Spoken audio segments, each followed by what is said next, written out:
So they abandoned. Some of them abandoned, some of them modified.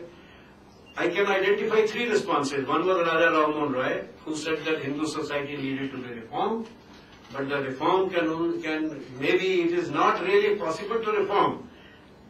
In order to reform, you have to adopt a totally Christian, framework. And Keshav Chandra Sen, who followed him, slightly different, not really saying that we have to become Christians, but then, as you know, at the end of his life, he was almost persuaded to adopt Christianity. But Raja Ram Mohan Roy actually did embrace Christianity, and he died in Bristol because he wanted to die in England and so on. So that is the first response to liberalism. The second response is that of, I think Ishwar Chandra Vidyasagar.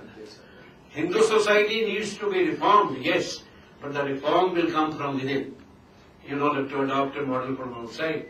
And the third response was, although it flows from Ishwar Chandra Vidyasagar, but that is Dayanand Saraswati, who was aggressively reformist and aggressively not only towards other systems, but also towards Hinduism itself, in the sense that he condemned the Puranas and he condemned all the narrative traditions and said that they are illogical, irrational, and they are the source of all the problems we have. In those three, I think Arya Samaj, which was inspired by Dayanand's ideals, Arya Samaj movement did actually produce a lot of good work for in terms of education. For example, Arya Samaj in Punjab and in Gujarat and in some other areas set up many schools, two divisions of Arya Samaj. What about the grass-eating schools and the non-veg schools? The DAV movement and the straightaway Arya Samaj movement. And they set up many schools. They also took lead in women's education. In the 20s and 30s, late 20s and early 30s, many Kanya Gurukuls were set up in Punjab and Haryana, and some of those Kanya Gurukuls, which were set up in 1936, something like that. Late 19th century.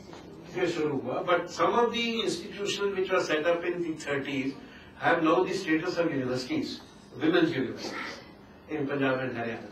So in that framework, Subrataji's paper is interesting and significant because he is going to talk about the social reform that was generated by the presence of liberal thought and Ramakrishna movement, and then how Ramakrishna movement also inflected for in the direction of women's education and women's reform. So I request Subrataji to present his paper. Thank you very much. Thank you, Chairman Sir, Professor Kapil Kapoorji. I am also thankful to the organizers of the seminar, Center for the Study of Developing Societies, and particularly Madhuji for inviting me to this seminar. It's always a matter of pride if one is asked to present his paper before this distinguished audience. But at the same time, it also causes some anxiety because since morning we have been listening to fantastic papers from Shivaji, presentation of Madhuji, presentation of Shankaracharya-ji, and I don't know whether my presentation is up to that mark or not, but I will try my best, and I have to admit here that I'm not here to speak anything novel, extraordinary, exceptional, but from this seminar, when I go back home, I want to go back home with this impression that I have learned a lot from the seminar. My paper is on engaging faith for work. I hope that my paper is already circulated among the participants. My paper is on engaging faith for work, the role of Niyamita Girls' School and Matri Bhavan of Sharada Mosque and Ramakrishna Sharada Mission.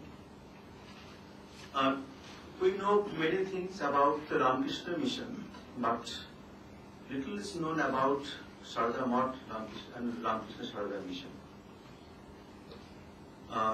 Ramakrishna Mission has a vast network all over the world.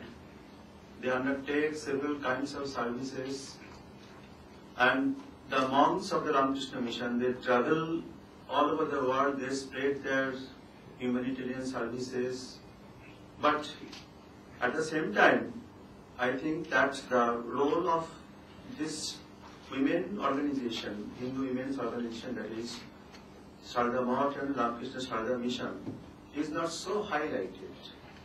Because when I talk to the Sannasinis of Sharda Math and Ramakrishna Sharda Mission, they told me that they want to work in silence. They don't want that their work should be highly publicized, and there will be media coverage of their works. They want to work silently, and they are undemonstrative, this kind of presentations in humanitarian services. Actually, I think have resulted in the public mind that there is no kind of modern mission